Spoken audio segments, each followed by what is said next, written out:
ത്രിയേക ദൈവതിരുനാമത്തിന് മഹത്വമുണ്ടാകട്ടെ. എത്രയും സ്നേഹവും ബഹുമാനവുമുള്ള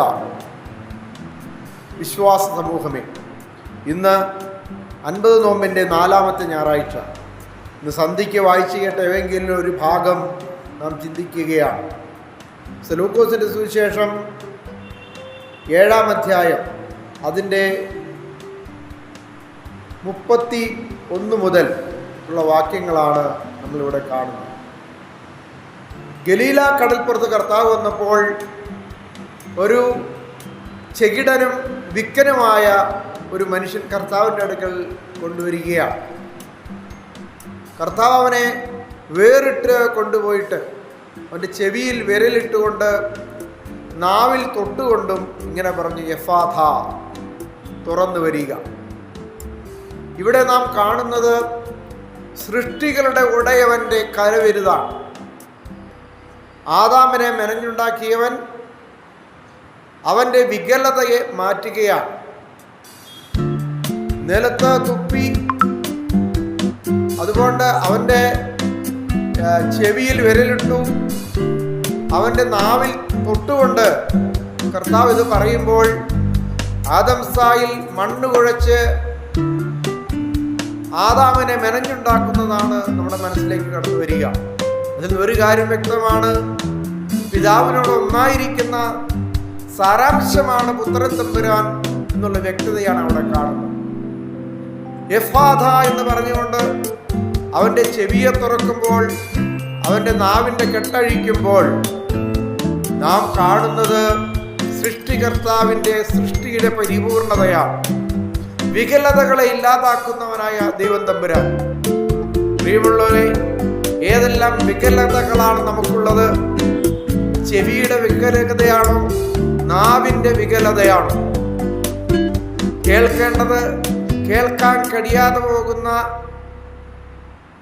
ആ ചെകിട സ്വഭാവം നമുക്കുണ്ടോ? അല്ലെങ്കിൽ പറയേണ്ടത് പറയാതെ, ദൈവത്തെ സ്തുതിക്കേണ്ടതിടത്ത് സ്തുതിക്കാതെ, ആരാധിക്കേണ്ടതിന് ആരാധിക്കാതെ നമ്മുടെ നാവ് വികലമായി നാം ഉപയോഗിക്കുന്നുണ്ടോ? എങ്കിൽ ഇന്ന് കർത്താവ് നമ്മുടെ ചെവിയെ വിരലിടുവാൻ ആഗ്രഹിക്കുന്നു, നമ്മുടെ നാവിനെ തൊടുവാൻ ആഗ്രഹിക്കുന്നു. ഇതിനു വേണ്ടിയാണ്? ചെവിയുടെ വികലത മാറ്റി കൂർമ്മബുദ്ധിയുള്ള കേൾക്കാൻ ചെവി തരുവാൻ ദൈവം ആഗ്രഹിക്കുന്നു. കേൾക്കാൻ ചെവിയുള്ളവൻ കേൾക്കട്ടെ എന്ന് കർത്താവ് പറയുന്നത് അതുകൊണ്ടാണ്. ആ ചെവി ലഭിക്കുവാൻ നമുക്ക് പ്രാർത്ഥിക്കാം. ദൈവം, നിന്റെ തിരുവചനം കേൾക്കുവാനുള്ള കാത് എനിക്ക് തരണമേ. നിന്റെ തിരുവചനം സംസാരിക്കുവാനുള്ള നാവ് എനിക്ക് തരണമേ. എൻ്റെ നാവിൻ്റെ കെട്ട് അവിടെ നിന്ന് അഴിക്കണമേ. പലപ്പോഴും നല്ല കാര്യം പറയുവാൻ, സുവിശേഷം പറയുവാൻ, ദൈവവചനം പറയുവാൻ നമ്മുടെ നാവ് പലപ്പോഴും വിൽക്കുകയാണ്. എന്നാൽ ദൈവം നമ്മുടെ നാവിനെ തൊട്ടുകൊണ്ട് പറയുന്നുണ്ട്, നിന്റെ നാവിൻ്റെ ബന്ധനങ്ങൾ അഴിയട്ടെ, തുറന്നു വരട്ടെ.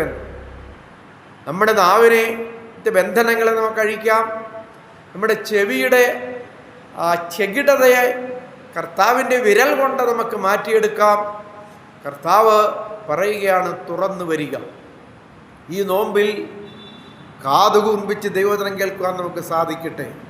ഈ നോമ്പിൽ വികലത കൂടാതെ തിരുവചനത്തെ സംസാരിക്കുവാൻ നമുക്ക് സാധിക്കട്ടെ. അങ്ങനെ ഈ നോമ്പിൻ്റെ വിജയം നമ്മുടെ കാതിൻ്റെയും നാവിൻ്റെയും വിജയമായി മാറട്ടെ എന്ന് ആശംസിക്കുന്നു.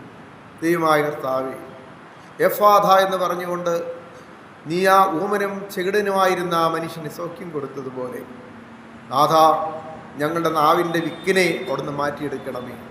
ഞങ്ങളുടെ ചെവിയെ അവിടുന്ന് തുറക്കണമേ. തിരുവചനം കേൾക്കുവാൻ, തിരുവചനം വായിക്കുവാൻ, തിരുവചനം പ്രഖ്യാപിക്കുവാൻ ഞങ്ങളെ അനുഗ്രഹിക്കണമേ. ഞങ്ങളെന്നാളും അങ്ങനെ നിനക്കുന്നതിൻ്റെ പിതാവിൻ പരിശുദ്ധാത്മാവിനും സ്തുതിയും സ്തോത്രവും സമർപ്പിക്കുന്നു, ഇപ്പോഴും എപ്പോഴും എന്നേക്കും തന്നെ.